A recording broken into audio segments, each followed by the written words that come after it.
সবাইকে শুভেচ্ছা জানাচ্ছি। দর্শক, আজকে আমরা খুব ইম্পর্টেন্ট একটা বিষয় নিয়ে কথা বলবো, যেটা কোমর ব্যথা সারানোর সহজ উপায় কি। খুব সুন্দর প্রশ্ন। অনেকে জানতে চান কোমর ব্যথা সারানোর সহজ উপায় কি। অনেকের মনের মধ্যে অনেক প্রশ্ন থাকে। কোমর ব্যথা কেন হয়, কোমর ব্যথার লক্ষণ কি কি, কোমর ব্যথা কিভাবে জানতে পারবো, কোন পরীক্ষার মাধ্যমে কোমর ব্যথা জানতে পারবো, সহজ উপায় কি কোমর ব্যথা সারানোর বা কোমর ব্যথা প্রিভেনশন করা সম্ভব কিভাবে। আজকে আমরা অনেক কিছু নিয়ে কথা বলবো। তাহলে কোমর ব্যথার সহজ চিকিৎসা পদ্ধতি বা সারানোর সহজ উপায়। তার আগে আমরা আসি কোমর ব্যথা কেন হয়।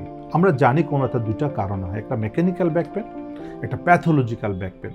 মেকানিক্যাল ব্যাক পেনটা আমরা যদি ব্যাখ্যা করি, দর্শক, আমরা জানি আমাদের মেরুদণ্ডের ছোট ছোট হাড় থাকে, যে হাড়কে আমরা বলছি ভার্টিব্রা।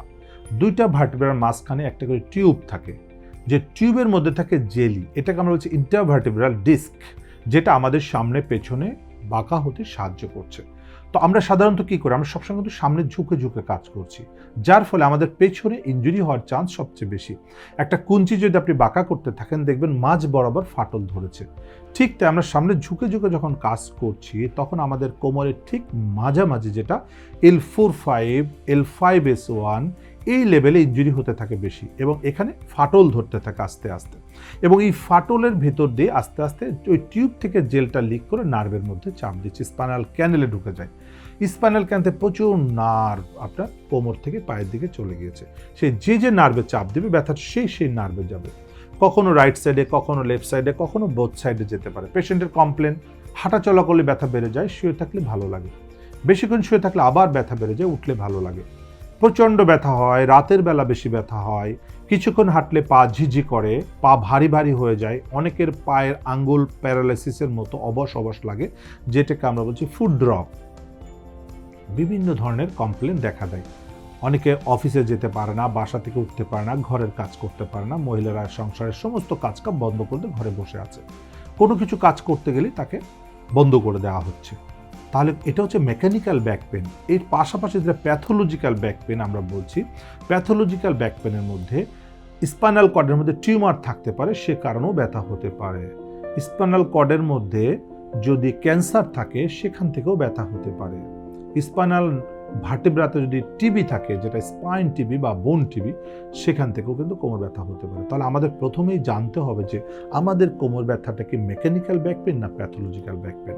অনেক রোগী আছে বছরের পর বছর কোমর ব্যথার জন্য ওষুধ খেয়ে যাচ্ছেন, কিন্তু ব্যথা ভালো হচ্ছে না। একটা জিনিস মনে রাখতে হবে, কোমর ব্যথার জন্য ব্যথার ওষুধ কখনোই আপনাকে সুস্থতা দান করতে পারবে না।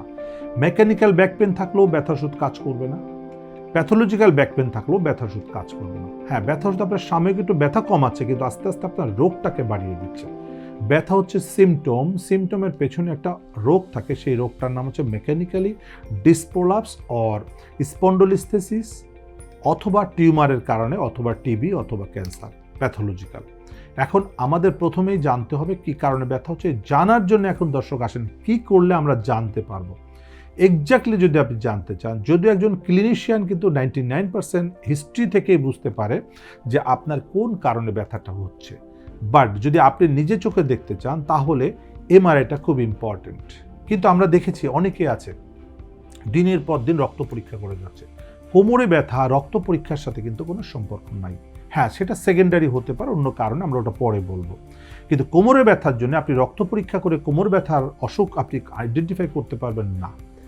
এক্সরে করে কিছু আমরা আইডিয়া করতে পারবো, কিন্তু পারফেক্টলি কিন্তু দেখা সম্ভব না।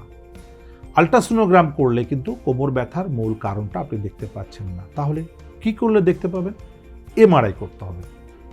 এবার দর্শক আসেন, এমআরআই করতে অনেকে ভয় পান, তাদের জন্য কিন্তু আমরা এসপি হসপিটালে ওপেন এমআরআই নিয়ে এসেছি। সো আর ভয়ের কিছু নাই।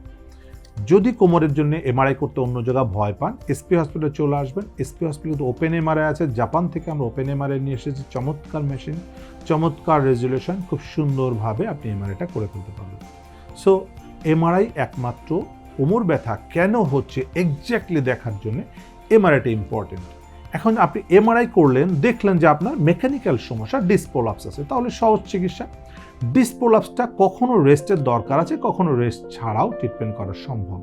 যদি সিভিয়ার ডিসপ্রোলাপস হয়, পেশেন্ট মুভমেন্ট করতে পারছে না, তখন যদি বলা যায় আপনি ফিজিওথেরাপি আসা যাওয়া করে করেন, এটা সম্ভব না। তখন হয় আপনাকে বাসায় রেস্টে থাকতে হবে অথবা কোনো রিহ্যাব হসপিটালে বেড রেস্টে থেকে আপনাকে ফিজিওথেরাপি চিকিৎসা নিতে হবে। কোমর ব্যথার চিকিৎসার একমাত্র সলিউশন কিন্তু ফিজিওথেরাপি, আদার্স কোনোটা কিন্তু পার্মানেন্ট সলিউশন না।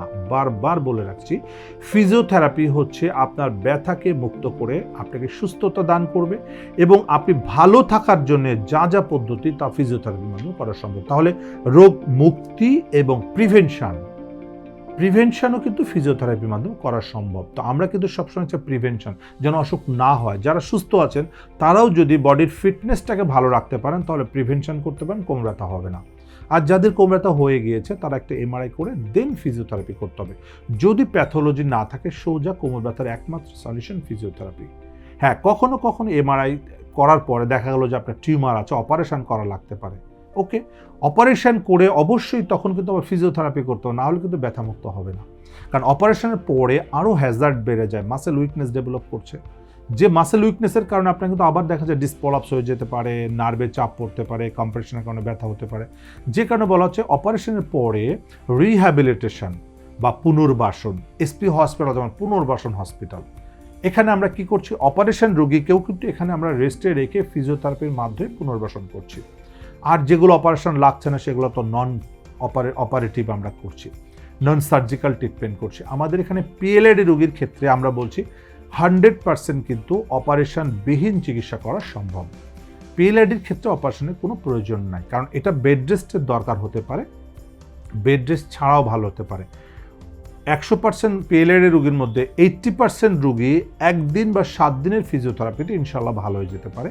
আর 10 to 20% পেশেন্টদের ক্ষেত্রে 21 থেকে 42 দিন লাগতে পারে। এখন আপনার কোন কন্ডিশন আছে সেটা এমআরআই করার পর হিস্ট্রি থেকে আমরা বুঝতে পারবো যে আপনার কি 21 দিন লাগবে, না আপনাকে 1 দিন লাগবে, না 7 দিন লাগবে। এটারও ডিপেন্ড করবে ক্লিনিশিয়ানের উপরে যে আপনার চিকিৎসাটা দিবে। তাহলে খুবই সহজ উপায় কিন্তু সুস্থতা। তাহলে এই যে 5 বছর 10 বছর যে কোমর ব্যথা আপনি ভুগছেন, এই যে ওষুধ খাচ্ছেন, ব্যথা ওষুধ খাচ্ছেন, কেন খাচ্ছেন? শুধুমাত্র প্রসিডিউরটা না জানার কারণে। সো এই প্রসিডিউরটা সবার মধ্যেই ছড়াই দিতে হবে। সবাই জানতে হবে যে কোমর ব্যথা হলে ফার্স্টেই একটা এমআরআই করে দেন আপনি ফিজিওথেরাপি করেন, আপনি সহজেই কিন্তু রোগ মুক্তি পাবেন এবং প্রিভেনশন করতে পারবেন যেন ফার্দার আপনার এই কোমর ব্যথা আর না হয়। ধন্যবাদ সকলকে। এসপি হাসপাতাল, আন্তর্জাতিক মানের পূর্ণাঙ্গ ব্যথা নিরাময় হাসপাতাল।